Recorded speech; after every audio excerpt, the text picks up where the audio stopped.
Hello everyone. तो cable and wire space पे आज हम डिस्कशन करेंगे। मेन फोकस रखेंगे तीन प्लेयर्स के ऊपर, वो जो तीन छोटी कंपनीज हम डिस्कस करते हैं, डायनामिक केबल, डेल्टन केबल और पैरामाउंट कम्युनिकेशन। इसके अलावा पूरे केबल वायर स्पेस के अंदर किस तरीके की अपॉर्चुनिटी बन रही है, कौन सा प्लेयर कैसा लग रहा है, कहाँ पे डील बेटर है, इस पे भी एक डिस्कशन करेंगे। सबसे पहले स्टार्ट करते हैं डायनामिक केबल से। इनके Q3 के नंबर्स भी हमने डिस्कस नहीं करे थे। तो रिजल्ट अगर देखें डायनामिक का थर्ड क्वार्टर में, रेवेन्यू में इन्होंने 19% की ग्रोथ दिखाई है। 9 मंथ्स में आप देखोगे तो 21% का ग्रोथ है। थर्ड क्वार्टर में स्पेसिफिकली 19% का ग्रोथ है। मतलब थोड़े ठंडे नंबर्स हैं, okay okay kind of numbers आप बोल सकते हो। क्यों? क्योंकि पूरी इंडस्ट्री जो है केबल वायर इंडस्ट्री इस क्वार्टर में, थर्ड क्वार्टर में स्पेसिफिकली लगभग 20% से ग्रो करी है। तो अगर इंडस्ट्री ने ही 20% से ग्रो किया है और उसमें डायनामिक केबल जो कि एक छोटा प्लेयर है, इसका ग्रोथ ये सिर्फ 19% है, तो मतलब इसको एवरेज परफॉर्मेंस ही बोलेंगे। इसके ऊपर से आप जो बड़े प्लेयर्स हैं जैसे पॉलीकैब को देखो, आर काबिल को देखो, केईआई ने भी अच्छा ग्रोथ दिखाया। तो इन सब ने तो 40, 45, 50% तक का ग्रोथ दिखाया Q3 के अंदर। तो उस पॉइंट से अगर हम इसको कंपेयर करें ना, तो ये परफॉर्मेंस जो है वो एवरेज काइंड ऑफ लगता है। पहले के क्वार्टर्स में चलो ठीक लगता था, कंपनी इसी रेट से ग्रो करती थी 20, 21, 22% के आसपास, क्योंकि इंडस्ट्री की ग्रोथ भी तब उतनी थी 12-13%। लेकिन जब एक क्वार्टर के अंदर अगर इंडस्ट्री का ग्रोथ एकदम से 20% है और वहां पे बाकी प्लेयर्स उस ग्रोथ में पार्टिसिपेट कर रहे हैं, 40-50% का ग्रोथ दिखा रहे हैं, तो डायनामिक का ये जो 19% का ग्रोथ है ना, ये फिर एवरेज लगता है। यहाँ पे कंपनी ने फिर क्लियरली अंडर परफॉर्म किया है, क्योंकि आप इंडस्ट्री को तो एटलीस्ट बीट करोगे, लेकिन इस वाले पार्ट पे कंपनी ने यहाँ पे थोड़ा सा खराब परफॉर्मेंस किया है। बाकी मार्जिन इनके इंप्रूव हुए हैं, पूरे 9 मंथ्स में इंप्रूव हुए हैं। बिट्टा मार्जिन कंपनी का हर एक क्वार्टर में इंप्रूव हुआ है, और डेट क्योंकि इन्होंने रीपे किया है तो थोड़ा बहुत ऑपरेटिंग लेवरेज भी मिला है कंपनी को। पैट में ग्रोथ आप देखोगे 42% के आसपास रहा है, तो प्रॉफिटेबिलिटी पे अच्छे नंबर्स हैं। फिर ऑर्डर बुक अगर हम कंपनी का देखें तो फाइनली इस क्वार्टर में हमको थोड़ा सा ग्रोथ दिखा है लास्ट क्वार्टर के कंपैरिजन में। पिछले क्वार्टर में 720 करोड़ का ऑर्डर बुक था। उससे पिछला वाला क्वार्टर आप पकड़ोगे Q1, उसमें भी इतना ही था, 700, 720, 730। इस क्वार्टर में हमको लगभग 10%, 9% के आसपास का ग्रोथ दिखा है Q1Q लेवल पे। तो ऑर्डर बुक में थोड़ा सा ग्रोथ इनका वापस आया है। लेकिन एक चीज और इसमें समझना जरूरी है, ये ग्रोथ हमको सिर्फ Q1Q नहीं देखना चाहिए, ये हमको लास्ट 3 क्वार्टर का ग्रोथ देखना चाहिए इनके ऑर्डर बुक के अंदर। क्योंकि Q1 में भी तो ऑर्डर बुक इतना ही था, फिर Q2 में बिल्कुल फ्लैट रहा, और Q3 में Q2 के ऊपर हमको ये 8-9% का ग्रोथ दिखा है। तो एक्चुअली में पूरे 9 मंथ्स में कंपनी की ऑर्डर बुक की ग्रोथ इतनी अच्छी रही नहीं, और ये इनको कॉन कॉल में भी पूछा गया। मतलब ये जो ऑर्डर बुक वाली कंपनीज होती है ना, जैसे आप वो पंप वाले जो कंपनीज हैं, शक्ति पंप को देख लो, पहले कहाँ उनका ऑर्डर बुक होता था 2000 करोड़, 2400 करोड़, और तब कंपनी का रेवेन्यू भी ग्रो करता था। लेकिन जैसे जैसे ऑर्डर बुक ग्रो स्लो होता गया कंपनी का, हालांकि मैनेजमेंट ने बहुत एक्सप्लेनेशन दिया हर एक कॉन कॉल के अंदर कि हम जानबूझ के ऑर्डर बुक को नहीं ग्रो कर रहे हैं, ये है वो है, बट एक्चुअली में आपको दिखाई कि बिजनेस का जो ग्रोथ है वो भी स्लो हुआ। मार्जिन वो बोलते थे कि हम 24-25% मेंटेन कर लेंगे, वो भी नीचे की तरफ गया। तो ये एक रिस्क लगता है मार्केट को ऑर्डर बुक वाली कंपनीज के साथ में। इनके साथ हालांकि ऐसा नहीं है, एटलीस्ट इस क्वार्टर में कुछ ग्रोथ दिखी है, लेकिन ये थोड़ा सा इंप्रूवमेंट आना चाहिए आने वाले क्वार्टर्स के अंदर। मैनेजमेंट ने गाइडेंस वगैरह, कमेंट्री वगैरह अपनी वही मेंटेन रखी है। लास्ट अगर आप 5 ईयर्स, 3 ईयर्स का इनका ट्रैक रिकॉर्ड देखोगे तो कंसिस्टेंट परफॉर्मर रहा है डायनामिक केबल। हर एक साल इन्होंने ऑन एन एवरेज 18, 20, 22% के रेट से ग्रो किया है, मार्जिन को मेंटेन रखा है, प्रॉफिटेबिलिटी अच्छी रही है। ओवरऑल अगर आप इनके कोर फंडामेंटल्स देखोगे, आरओई का नंबर, आरओसी का नंबर, तो वो भी बहुत अच्छा रहा है, 20 से 25% का। डेट का कोई प्रॉब्लम नहीं है कंपनी के पास में। वर्किंग कैपिटल पहले ज्यादा था लेकिन उसको इंप्रूव किया, कैश फ्लो भी इंप्रूव हुआ कंपनी का। तो फंडामेंटल स्ट्रांग है। बस एक वो ग्रोथ वाले पार्ट पे डायनामिक केबल थोड़ा सा आप बोल सकते हो कि उतनी भूख नहीं है मैनेजमेंट के अंदर। ये काइंड ऑफ जैसे एक एनबीएफसी में एक कंपनी है मास फाइनेंशियल, उस कैटेगरी का बिजनेस आप इसको बोल सकते हो। कि जैसे एनबीएफसी में हम देखते हैं ना, बाकी सारे एनबीएफसी जब अच्छा टाइम चलता है तो वो 30, 35, 40% से बुक को ग्रो करने को देखती है। मास फाइनेंशियल की मैनेजमेंट बहुत कंजर्वेटिव, वो कहती है हमारा 18, 20, 25% का ग्रोथ जो है वो बहुत है। तो इनका भी मैनेजमेंट थोड़ा वैसा ही है। मतलब इनका कहना है डिमांड अच्छी है, सब कुछ अच्छा है, प्राइवेट कैपेक्स चल रहा है, गवर्नमेंट कैपेक्स चल रहा है, पावर सेक्टर से डिमांड है, सोलर सेक्टर से डिमांड है, जो आपका वो बीईएसएस वाला सेगमेंट है वहां से अच्छा हमको ट्रैक्शन देखने को मिल रहा है। लेकिन उसके बाद भी कैपेक्स वगैरह इन्होंने अपना स्लो ही रखा है। मेन रीजन क्यों ये ग्रो क्यों नहीं कर पा रहे, क्योंकि मैनेजमेंट इतना एग्रेसिव कैपेक्स नहीं कर रहा। जो एग्जिस्टिंग इनकी कैपेसिटी है वो मतलब इनका 100% यूटिलाइजेशन होने वाला है। आई थिंक 80-85% के आसपास कंपनी ऑलरेडी ऑपरेट कर रही है। तो Q4 में इस क्वार्टर के एंड तक या फिर Q1 का जो स्टार्टिंग वाला पार्ट होगा उसमें इनके पास में न्यू कैपेसिटी आ जाएगी। आई थिंक 40-45 करोड़ का इन्होंने ये कैपेक्स किया है। तो ये कैपेसिटी इनको हेल्प करेगा FY27 में, पूरे साल में कंपनी ग्रो कर सकती है। लेकिन इसके बाद और आगे ग्रोथ कहां से आएगी, उसका एक्सपेंशन कंपनी क्या करेगी, किस प्रोडक्ट सेगमेंट के अंदर करेगी, इस पे इन्होंने अभी कोई क्लैरिटी दिया नहीं है। इनका कहना है जब हमारा ये वाला कैपेक्स लाइव होगा तब हम एग्जैक्ट रोड मैप रखेंगे मार्केट के सामने, शेयर होल्डर्स के सामने, कि किस पर्टिकुलर कैटेगरी में हम एक्सपैंड करने को देख रहे हैं। हालांकि लैंड है इनके पास में, जयपुर में जो उनकी ये फैसिलिटी है उसी के पास में लैंड पार्सल अवेलेबल है, लेकिन मैनेजमेंट ने अभी वो एक होता है ना रोड मैप देना, जैसे मनोरमा इंडस्ट्री ने दिया इस क्वार्टर में, तो वो मतलब थोड़ा सा कंजर्वेटिव है, तो ये एग्रेसिवली इतना पुश ही नहीं कर रहे अपनी कैपेसिटी एक्सपेंशन को।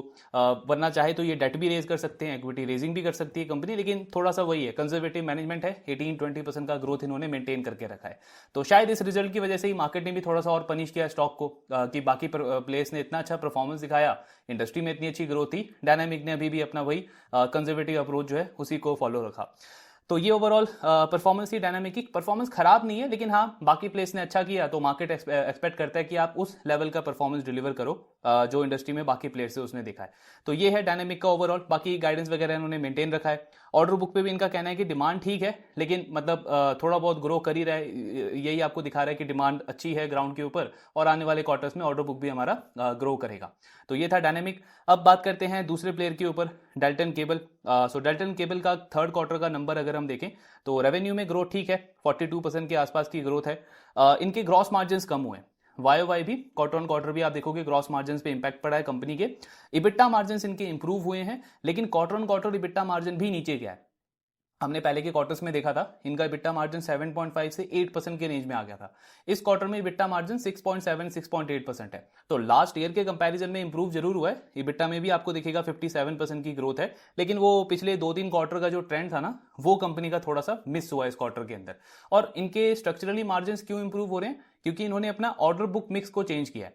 पहले डेल्टन केबल जो है वो रेलवे सेगमेंट के लिए ज्यादा ऑर्डर लेता था, अभी इन्होंने पिछले 3-4 क्वार्टर से क्या किया है, रेलवे पे से फोकस अपना कम कर दिया है, और जो आपका पावर केबल है, ईपीसी सेगमेंट जो है, वहां से कंपनी ने ज्यादा ऑर्डर्स लिए। आई थिंक अभी जो इनका करंट ऑर्डर बुक है उसका तो 90% सारा का सारा ईपीसी सेगमेंट से है, तो उसमें मार्जिन आपके अच्छे होते हैं, इस वजह से बिट्टा मार्जिन कंपनी के इंप्रूव हुए हैं। लेकिन इस क्वार्टर में लास्ट क्वार्टर के कंपेरिजन में थोड़ा सा मार्जिन डिप हुआ है।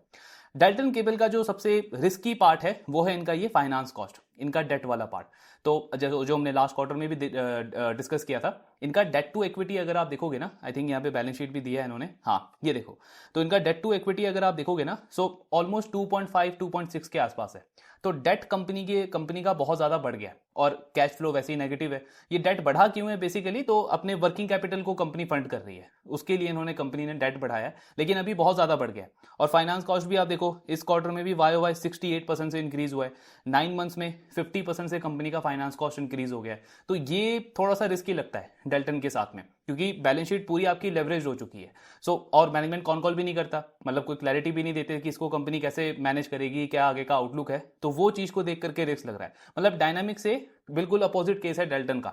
ग्रोथ है, टॉप लाइन में ग्रोथ अच्छी है, ऑर्डर बुक भी इनका फास्ट रेट पे ग्रो कर रहा है। आई थिंक Q2 के कंपैरिजन में 60% की ग्रोथ हमको देखने को मिली है इनके ऑर्डर बुक के अंदर। तो डायनामिक से ग्रोथ के मामले में तो बहुत अच्छा कर रहा है डेल्टन, लेकिन साथ में रिस्क है। जो डायनामिक की मैनेजमेंट का नेचर है कि डेट नहीं लेना है, मैनेजेबल डेट रखना है, ज्यादा इक्विटी वो रेजिंग नहीं करनी, डेल्टन का उसका थोड़ा सा इन्होंने अपोजिट अप्रोच लिया हुआ है। तो वो एक पार्ट है। बाकी इनका ये पीबीटी का ग्रोथ तो ठीक है 42% के आसपास, लेकिन पैट में आपको ग्रोथ थोड़ा सा कम दिखेगा, क्योंकि ये एक तो टैक्स एक्सपेंस इनका बढ़ गया लास्ट ईयर के कंपैरिजन में, दूसरा कुछ वो जो लेबर कोड आपका चेंज हुआ है उसकी वजह से भी आपके थोड़े से एक्सपेंसेस वगैरह बढ़ गए हैं। बट पीबीटी में भी आप देखो, इबिट्टा मार्जिन आपके वाई इंप्रूव हुए, लेकिन पीबीटी का ग्रोथ 42% ही है, जितना रेवेन्यू ग्रोथ है उतना ही पीबीटी ग्रोथ है। क्यों? क्योंकि फाइनेंस कॉस्ट बहुत बढ़ गया ना, मतलब फाइनेंस कॉस्ट मेरा देखो 68-70% बढ़ गया, तो ये मेरे नेट प्रॉफिट को, पैट को ग्रो नहीं करने दे रहा ज्यादा हायर रेट से। तो ये एक चीज है डेल्टन के साथ में जो थोड़ा सा रिस्की बनाता है इनके बिजनेस को। एंड अगेन वही पॉइंट है कि मैनेजमेंट कॉन कॉल करता नहीं है, कोई इस पर क्लैरिटी है नहीं कि इसको आगे चल के ये कैसे मैनेज करेंगे। बाकी अब लास्ट प्लेयर जो है आपका पैरामाउंट कम्युनिकेशन, उस पर डिस्कशन कर लेते हैं। हालांकि एक टाइम पे ये कंपनी सबसे बेस्ट स्टॉक लगता था इस पूरे इंडस्ट्री का, केबल एंड वायर इंडस्ट्री का, लेकिन वो जो पूरा टैरिफ वाला इशू हुआ कंपनी के साथ में, सारी डील इनकी खराब हो गई। तो पैरामाउंट का अगर आप ये ऑर्डर बुक देखोगे Q3 में, तो 580 करोड़ का ऑर्डर बुक है, यानी कि लास्ट क्वार्टर के कंपैरिजन में लगभग 10% का ग्रोथ हमको देखने को मिला है इनके ऑर्डर बुक से। एक्सपोर्ट का मिक्स जो है इस ऑर्डर बुक में वो 17% है, और मतलब नंबर के टर्म में देखोगे तो 99 करोड़ का ऑर्डर इनका एक्सपोर्ट के अंदर है। ये थोड़ा सा मतलब वो देखने वाली बात है कि ऑर्डर बुक इनका लास्ट क्वार्टर से एक्सपोर्ट के अंदर बढ़ गया, 69-70 करोड़ था Q2 में, अभी आप देखोगे तो 99 करोड़ हो गया है। तो एक्सपोर्ट में इन्होंने ऑर्डर बुक मिक्स को बढ़ा दिया है। ये एक रीजन हो सकता है कि यूएस को में ना बढ़ा करके जो बाकी कंट्रीज है वहां से इन्होंने ऑर्डर बुक को बढ़ाया हो। अब वही एक ऑन कॉल ये भी करते नहीं है। इनका एक चीज आप देखोगे, रेवेन्यू मिक्स इनका बहुत ज्यादा चेंज हो गया है। सो Q2 Q1 दोनों क्वार्टर में हमने देखा पैरामाउंट का 43% जो रेवेन्यू है वो एक्सपोर्ट से आता था। इस क्वार्टर में सिर्फ 17% रेवेन्यू कंपनी का एक्सपोर्ट से आया, बाकी पूरा का पूरा इन्होंने बिजनेस डोमेस्टिक से लाया है। तो जो ये Q1 Q2 में इनके कॉल तो नहीं करते थे, पर जो प्रेस रिलीज में ही मैनेजमेंट बताती थी कि फोकस हम कर रहे हैं अपनी कैपेबिलिटी को डोमेस्टिक डिमांड की तरफ शिफ्ट करने को, तो एक्चुअली इस क्वार्टर में हमको उसका थोड़ा सा रिफ्लेक्शन दिखा है। बट वही है कि ऑर्डर बुक अभी भी 17% है कंपनी का एक्सपोर्ट के अंदर। एक और अच्छी चीज क्या है कि जो इनका रेवेन्यू बहुत तेजी से गिर रहा था क्वार्टर ऑन क्वार्टर लेवल पे, मतलब जब आप Q1 को Q4 से कंपेयर करो, फिर Q2 में Q1 से कंपैरिजन करो, हर एक क्वार्टर में लास्ट क्वार्टर से कंपनी का रेवेन्यू गिरता जा रहा था। तो वो एक थोड़ा सा मतलब ऐसा लग रहा था कि कहां पे स्टेबिलिटी आएगी कंपनी की और कितना ज्यादा इसमें डिक्लाइन देखने को मिलेगा। इस क्वार्टर में at least quarter on quarter level पे हमको ग्रोथ दिखा है कंपनी के रेवेन्यू के अंदर। वाई कोई बहुत ज्यादा ग्रोथ नहीं है, 17-18% का ग्रोथ है, पहले ये 30-40% पे ग्रो करते थे, लेकिन एटलीस्ट क्वार्टर ऑन क्वार्टर जो आपका डिक्लाइन हो रहा था उसको कंपनी ने इस क्वार्टर के अंदर मैनेज किया है। एक और अच्छी चीज है, इबिट्टा भी आप देखो लास्ट क्वार्टर में तो मतलब ये बिल्कुल ही लॉस में चले गए थे, लेकिन इस क्वार्टर में इबिट्टा में भी पिछले क्वार्टर के कंपैरिजन में आपको ग्रोथ देखने को मिलेगा।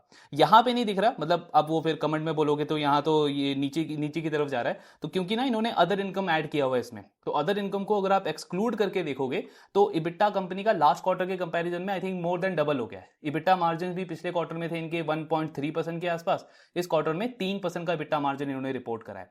तो ये Q2 में और Q1 में कंपनी का अदर इनकम सडनली बहुत बढ़ गया था। हो सकता है कुछ जो आपकी ये इन्वेस्टमेंट्स वगैरह इन्होंने करे हो उसको इन्होंने लिक्विडेट किया हो, ताकि बिजनेस को रन करना है हमको, जो भी खर्चे वगैरह है उसको मैनेज करने के लिए। इस क्वार्टर में अदर इनकम इनका नॉर्मलाइज हो गया, वही जो 3-4 करोड़ का होता है हर एक क्वार्टर में। इस वजह से आपको दिखेगा कि अदर इनकम को इंक्लूड करके जो मैनेजमेंट यहाँ पे बता रही है तो आपको दिखेगा डिक्लाइन हुआ है, बट उसको एक्सक्लूड करके देखो तो इबिट्टा में अच्छी ग्रोथ देखने को मिली है। तो ये है ओवरऑल नंबर्स पैरामाउंट कम्युनिकेशन के। मतलब इनका ये वाला परफॉर्मेंस देखिए Q3 का, थोड़ा सा एक वो क्या बोलते हैं, थोड़ा सा रिलीफ मिला है कि एटलीस्ट आपके वो जो नंबर्स बहुत तेजी से डिक्लाइन हो रहे थे उसमें थोड़ी सी स्टेबिलिटी देखने को मिली है, और प्रॉफिटेबिलिटी में भी थोड़ा सा इंप्रूवमेंट दिखा है लास्ट क्वार्टर के कंपैरिजन में। अभी मैनेजमेंट ने कोई इस पे खास कोई कमेंट्री दी ही नहीं है। ये जरूर उन्होंने बोला है कि जो टैरिफ के रेट अभी कट हुए हैं 50% से 18% के आसपास, तो उसमें आगे चल के हम देखेंगे कि अगर यूएस में अपॉर्चुनिटी मिली तो हम दोबारा से वहां पे ऑर्डर बुक को ग्रो करने को देखेंगे। ऐसा क्यों कह रहे हैं, क्योंकि इन्होंने वो प्री कोविड वाला जो टाइम था ना 2018-2019 से लेकर के 2022 तक, वो जो 4-5 ईयर्स का टाइम था उसमें इन्होंने यूएस में बहुत ज्यादा एफर्ट डाला था, मतलब पूरा डिस्ट्रीब्यूशन नेटवर्क इन्होंने अपना बनाया था, मोर देन डबल किया था उसको लास्ट 4-5 ईयर्स के अंदर। और उसके बाद फिर ये टैरिफ आ गया और सारा का सारा जो इनका वो एफर्ट था वो बिल्कुल अपोजिट पड़ गया, जो एडवांटेज था वो डिसएडवांटेज हो गया। तो इसलिए मैनेजमेंट बोल रहा है कि अगर ये टैरिफ वाली चीज आगे चल के अब नॉर्मलाइज होती है, अनाउंसमेंट तो हो गया है बट अभी एग्जैक्ट वो टर्म्स कंडीशंस आई नहीं है, तो अगर वो जब भी आएंगी उस पर क्लैरिटी मिलेगा तो हम देखेंगे कि एक्सपोर्ट के अंदर यूएस के अंदर वापस से ग्रो करने को। बाकी डोमेस्टिक डिमांड का तो उन्होंने सेम बोला है कि रेलवे सेक्टर आप देखो, पावर सेक्टर देखो, सोलर ईपीसी हो गया, इन सारे सेगमेंट्स में डिमांड अच्छी मिल रही है, एंड ओवरऑल हमारा ऑर्डर बुक भी ग्रो किया ही है 9-10% से आसपास। तो ये है ओवरऑल पैरामाउंट कम्युनिकेशन का। मतलब इनका वो जो वर्स्ट पार्ट था टेक्निकली वो बोल सकते हैं कि हम अब जा चुका है। मतलब ऐसा तो है नहीं कि टैरिफ दोबारा से आपके 50-60% हो जाएंगे, और अगर हो भी जाएगा तो इनका तो ऑर्डर बुक कम हो गया है ना। जब टैरिफ अनाउंस हुआ था तब इस कंपनी का लगभग 50% जो ऑर्डर बुक है वो यूएस से था। 650 करोड़ का ऑर्डर बुक था, उसमें से 325 करोड़ 325 करोड़ इनका यूएस से था, तो तब बहुत बड़ा रिस्क था। अब तो सिर्फ 17% का ऑर्डर बुक है। तो मतलब अभी इनका वही लिख रहा है कि जो वर्स्ट पार्ट था, सबसे चैलेंजिंग पार्ट था, वो बिजनेस का जा चुका है। बस ये देखना है कि ये रिकवरी कब तक होती है, मतलब डोमेस्टिक डिमांड को कंपनी कितना फास्ट और केटर कर पाती है, और मार्जिन्स में कब तक हमको वापस से रिकवरी दिखती है। जो पहले इनके 7-6% के बिट्टा मार्जिन्स होते थे अभी 2-3% हो गया है, उसमें कब तक हमको रिकवरी देखने को मिलती है। लेकिन ये अब जा चुका है, आपको ज्यादा टैरिफ पे तो हिट लेना नहीं पड़ रहा, तो इंक्रीमेंटल जो क्वार्टर्स हैं आने वाले क्वार्टर्स Q4 Q1 वो तो आपके नेचुरली अच्छे ही होंगे जो पहले के क्वार्टर्स थे। तो ये है पैरामाउंट कम्युनिकेशन का। सो कुल मिला के अगर हम बात करें तो तीनों में सबसे अच्छे नंबर्स वाइज अगर आप देखोगे तो डायनामिक केबल के रिजल्ट अच्छे हैं, लेकिन फिर पॉइंट वही है कि बाकी सारे बड़े प्लेयर्स को और इंडस्ट्री को इन्होंने अंडर परफॉर्म किया। अब बात करते हैं कि ओवरऑल आउटलुक कैसा लग रहा है पूरे केबल वायर स्पेस का, मतलब अपॉर्चुनिटी वाइज अगर हम देखें तो। हमने पॉलीकैब और केईआई को डिस्कस किया था। अब वहां पे KEI का मुझे समझ आता नहीं है कि इतना ज़्यादा वैल्यूएशन उनको मिलता क्यों है। पी आप उनका अभी भी देखोगे तो 51 52 के आसपास का है। ईवी बिट्टा 32 33, मतलब पॉलीकैप से भी बहुत प्रीमियम वैल्यूएशन पे वो ट्रेड कर रहा है। तो मार्केट में जैसे अभी हम बोलते हैं ना कि बहुत ज़्यादा अजीब अजीब चीज़ें चल रही हैं, कई कंपनीज के अच्छे रिजल्ट्स हैं और वैल्यूएशन बहुत ही ज़्यादा सस्ता है और मार्केट और ज़्यादा पनिश कर रहा है उनके स्टॉक्स को, तो उसका अपोजिट भी यही है। मतलब KEI का ऐसा नहीं कि फंडामेंटल खराब है या बिजनेस बहुत खराब परफॉर्म कर रहा हो, लेकिन स्टिल मतलब पॉलीकैब या बाकी प्लेयर से इतना ज्यादा प्रीमियम वैल्यूएशन क्यों मिल रहा है वो थोड़ा समझना मुश्किल है। तो KEI मतलब अपॉर्चुनिटी के पॉइंट से उसमें कोई इंटरेस्ट बनता नहीं है। बिजनेस अगेन अच्छा कर रहा है, इस क्वार्टर की कमेंट्री भी अच्छी थी, हमने डिटेल में इसको डिस्कस किया था, लेकिन अपॉर्चुनिटी के पॉइंट ऑफ व्यू से कोई खास इंटरेस्ट बनता नहीं है KEI के अंदर। पॉलीकैब का अगर आप ओवरऑल डील देखोगे तो जब हमने रिजल्ट के बाद में डिस्कस किया था तब उसका पी काफी कम था। मतलब 9 मंथ्स का अगर आप उनका परफॉर्मेंस देखो तो हर एक क्वार्टर में अर्निंग ग्रोथ अच्छी थी कंपनी की, लेकिन मार्केट ने स्टॉक को रिवॉर्ड नहीं किया था। तो उसकी वजह से उनका पी और सस्ता हो गया था, 39 40 के आसपास का पी था। अभी थोड़ी बहुत पी री रेटिंग उनकी हुई है, 44 45 का पी है। लेकिन अगर मैं मतलब 1 ईयर फॉरवर्ड उनका अर्निंग वगैरह अजम्पशन लेकर के चलूँ तो उनका जो FY27 का पी है ना वो लगभग आपका 35 36 के आसपास आता है। और अगर ईवी टू बिट्टा के बेसिस पे उसको हम कंपेयर करें तो अभी तो आई थिंक 28 29 के आसपास है, ये आपका 25 26 के आसपास बनता है। तो मतलब पॉलीकैब का डील ओवरऑल मतलब पहले के क्वार्टर्स में जो इतना महंगा लगता था, अब इस क्वार्टर में जो मार्केट ने इतना रिवॉर्ड किया नहीं है, थोड़ा बहुत करेक्शन भी हुआ है और प्लस परफॉर्मेंस अच्छी आई है कंपनी की, उसकी वजह से ठीक ठाक डील लगता है पॉलीकैब का। फिर दूसरा आपका प्लेयर आता है RR काबिल। RR काबिल के भी नंबर्स बहुत अच्छे आए हैं, लगभग 42 43% का ग्रोथ दिखाया है उन्होंने। केबल वायर बिजनेस तो उनका ऑलमोस्ट 50% से ग्रो किया है इस क्वार्टर के अंदर, और उसमें बहुत बड़ा रोल रहा है केबल वाले बिजनेस का। सो RR काबिल के पास में क्या था कि पहले केबल की कैपेसिटी नहीं थी उनके पास में, सिर्फ वो वायर की कैपेसिटी थी। केबल आई थिंक सिर्फ 8-10% उनका होता था, पर पिछले 1-2 साल में उन्होंने जितना भी कैपेक्स किया है ना वो केबल वाले बिजनेस के अंदर किया है। तो अभी उनकी केबल की कैपेसिटी अच्छी हुई है, प्लस वॉल्यूम ग्रोथ भी इस क्वार्टर में 30% का आया है। तो मतलब RR काबिल का जो ग्रोथ है उसमें वॉल्यूम भी है और वैल्यू भी है, दोनों का कॉन्ट्रीब्यूशन है। तो इस वजह से उनके मार्जिन भी आप देखोगे तो काफी ज्यादा एक्सपैंड हुए हैं। प्रॉफिट तो उनका आई थिंक डबल हो गया YOY लेवल पे। तो ओवरऑल उनके हर एक मैट्रिक पे नंबर्स अच्छे हैं। प्लस RR काबिल का FY28 तक का गाइडेंस है कि हमारा जो बिट्टा मार्जिन है पहले 6-7% था, इसको ये 10% तक लेके जाने का प्लान कर रहे हैं। ऑलरेडी आप देखोगे FY26 एंड होने वाला है और बिल्कुल उसी के अकॉर्डिंग कंपनी ने प्लान भी मतलब एग्जीक्यूशन भी दिखाया है। अभी तक 9 मंथ्स में आई थिंक 8-8.5% के आसपास का बिट्टा मार्जिन है। इसका मतलब अगले 2 साल में अगर 100 बेसिस पॉइंट भी ये मार्जिन एक्सपैंड करते हैं, इंप्रूव करते हैं, तो कंपनी का गाइडेंस जो है वो अचीव हो जाएगा। सो RR काबिल का करंट पी आप देखोगे तो 33 34 के आसपास है, लेकिन फॉरवर्ड पी इसका मैं देखता हूं तो 27 के आसपास बन जाता है अगर मैं वही 20% का ग्रोथ अज्यूम करूं। अजम्पशन हमने बहुत कंजर्वेटिव लिया है क्योंकि पॉलीकैब भी इससे ज्यादा बेटर रेट से ग्रो कर सकता है, क्योंकि जब उस बिजनेस का रेवेन्यू आता है 20-25% का तो उनको ऑपरेटिंग लेवरेज भी मिलता है और पैड ग्रोथ आता है 30-35% का। RR काबिल का भी सेम चीज रिफ्लेक्ट हो रही है क्योंकि इनका तो मार्जिन इंप्रूवमेंट वाला गेम भी चल रहा है ना, तो वो चीज है। फिर इनको ईवी बिट्टा पे आप कंपेयर करोगे RR काबिल को तो 1 ईयर फॉरवर्ड अर्निंग पे इनका ईवी बिट्टा आता है 18 के आसपास। तो मतलब RR काबिल में ना दोनों चीजों की डील है, एक तो ग्रोथ भी अच्छी है तो वहां से मतलब ओवरऑल डील अच्छी बन जाती है।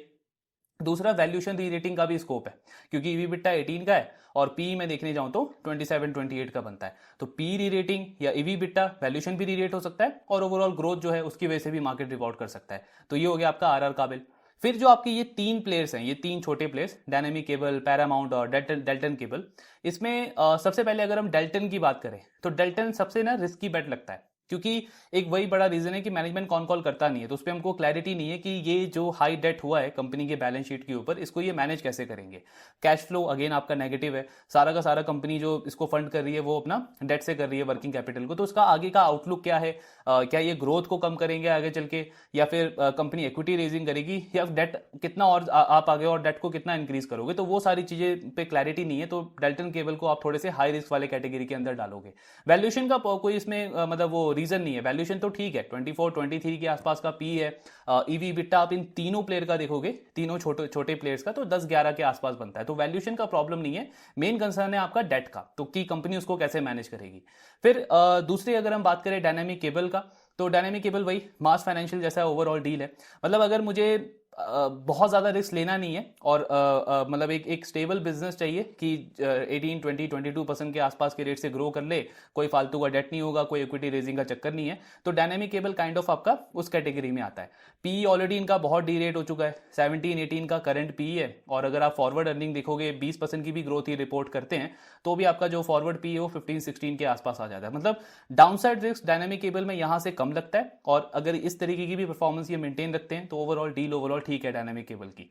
पैरामाउंट कम्युनिकेशन भी काइंड ऑफ उस मतलब ये डायनेमिक केबल जैसा ही प्ले लगता है। जो वर्स्ट पार्ट था इनका वो जा चुका है, टैरिफ के वजह से जो इनका वो ऑर्डर बुक इतना ज्यादा बढ़ा हुआ था वो कंपनी ने काफी हद तक मैनेज कर लिया है। जो पेन था पिछले 2-3 क्वार्टर में वो इन्होंने ऑलरेडी ले लिया है। हो सकता है Q4 के नंबर्स भी इतने ज्यादा अच्छे ना हो प्रॉफिटेबिलिटी के पॉइंट ऑफ व्यू पे, क्योंकि थोड़ा बहुत एक्सपोर्ट का ऑर्डर अभी भी है कंपनी का। लेकिन इसके बाद आप देखोगे आगे की ट्रेजेक्ट्री, तो मेनली जो 85-90% इनका ऑर्डर बुक है वो डोमेस्टिक से आ रहा है, तो वहां पे तो ऐसा कुछ प्रॉब्लम है नहीं और कंपनी के मार्जिन भी इंप्रूव हो सकते हैं। बस एक रिस्क ये है कि इनकी रिकवरी रेट डिले हो सकती है, क्योंकि मतलब पिछला 3-4 क्वार्टर तो खराब गया है। अब ये वही मैनेजमेंट इनकी भी कॉल नहीं करती, तो हमको क्लैरिटी नहीं है कि आगे आने वाले क्वार्टर्स के अंदर क्या ट्रेजेक्ट्री रहेगा, एग्जैक्टली इनके मार्जिन इंप्रूव होंगे, कब तक होंगे, किस स्पेसिफिक प्रोडक्ट सेगमेंट के ऊपर कंपनी फोकस कर रही है, ओवरऑल वर्किंग कैपिटल कैसा चलेगा, ये सारी चीजों पे इनका भी क्लैरिटी नहीं है। तो मतलब रिकवरी इनकी डिले हो सकती है, ये एक रिस्क है। लेकिन डाउनसाइड पैरामाउंट कम्युनिकेशन का भी यहां से लगता नहीं है। सो आगे चल के अगर इन्होंने और इस पे क्लैरिटी दिया तो अगेन आप देख सकते हो इसके स्टॉक के अंदर वापस से डिमांड आ सकती है। तो पैरामाउंट आपका मतलब उस काइंड ऑफ कैटेगरी का आता है। मतलब ओवरऑल अगर हम समअप करें तो अगर तो मुझे बहुत सेफ प्ले करना है तब तो मेरे पास में सबसे बेस्ट ऑप्शन है पॉलीकैब, क्योंकि मुझे इंडस्ट्री लीडर मिल रहा है। मतलब आप उसका सारे फंडामेंटल्स देखो, सिर्फ ग्रोथ नहीं, आप बाकी सारे फंडामेंटल्स देखो, ट्रैक रिकॉर्ड देखो, मार्केट शेयर वो अभी भी सबसे ज्यादा रेट पे गेन कर रहा है। तो वैल्यूएशन जरूर थोड़ा सा हाई है अगर मैं बाकी प्लेयर से कंपेयर करूं, लेकिन मेरे को सेफ्टी भी मिल रहा है उसके साथ में, तो वो एक सबसे सेफ बेट हो गया। और इसके अलावा अगर मुझे वैसे मतलब रिस्क एपेटाइट मेरा नॉर्मल है और एक अच्छा बेट मुझे प्ले करना हो तो आरआर काबिल उस कैटेगरी के अंदर आता है। पहले हम डिस्कस करते थे तो ये जो बड़े प्लेयर्स है ना, इनमें और छोटे प्लेयर्स की वैल्यूएशन में बहुत ज्यादा गैप होता था। पॉलीकैब, आरआर काबिल के ये तो खैर अभी भी महंगा है, लेकिन इनका पी आप देखोगे तो 45-50 के रेंज में होता था, ईवी बिट्टा 30-35 के रेंज में होता था, और ये सारे छोटे प्लेयर जो हैं ये 20 से 25 के पी पे ट्रेड करते होते थे। अभी क्या हो गया, ये बड़े प्लेयर जो हैं इनका वैल्यूएशन में गैप बहुत कम हो गया है। मार्केट ने इनके स्टॉक को ज्यादा रिवॉर्ड किया नहीं है और अर्निंग अच्छी कंपाउंड हुई है लास्ट 2-3 क्वार्टर्स के अंदर, उसकी वजह से वैल्यूएशन गैप कम हो गया। इसीलिए आप देखोगे आरआर काबिल हो गया, पॉलीकैब हो गया, इनके डील बहुत ज्यादा बेटर लगती है करंट लेवल पे। तो मतलब अगर मुझे ज्यादा रिस्क लेना ही नहीं है और मेरे पे पॉलीकैब है, आरआर काबिल है, ऐसे डील अवेलेबल है, तो मैं उनके साथ में प्ले कर सकता हूँ। और अगर मतलब मेरा रिस्क एपेटाइट थोड़ा सा ज्यादा हाई है, बिल्कुल मुझे एक्सट्रीम प्ले करना है, तो मैं डेल्टन केबल को भी प्ले कर सकता हूँ, क्योंकि अगर उन्होंने इस सारे सिनेरियो से अच्छे से मैनेज कर लिया, इन सारी चीजों को एग्जीक्यूशन मेंटेन रखा, तो ऑफकोर्स मतलब यहां से अपसाइड भी उसका ज्यादा है। लेकिन रिस्क अगेन उसमें काफी ज्यादा है, क्योंकि डेट उनका कंसिस्टेंटली बढ़ता जा रहा है और मैनेजमेंट ने इस वाले पार्ट पे कोई आउटलुक, कोई क्लैरिटी दिया नहीं है। ऑर्डर बुक पे तो उन्होंने बताया कि 60% से ऑर्डर बुक ग्रो किया है, ईपीसी सेगमेंट से 90% का ऑर्डर बुक है, लेकिन डेट को कैसे मैनेज करोगे, ये ग्रोथ कब तक सस्टेन रहेगी इस तरीके से, उस पर कोई क्लैरिटी नहीं है। तो वो सबसे हाई रिस्क वाले कैटेगरी के अंदर आता है। तो ये है आपका overall cable and wire space का सारे डील जो हमने डिस्कस करी। बाकी और जो रिजल्ट पेंडिंग है उनको डिस्कस करते रहेंगे। आपके जो भी डाउट्स हैं शेयर करते रहिए। Thank you very much.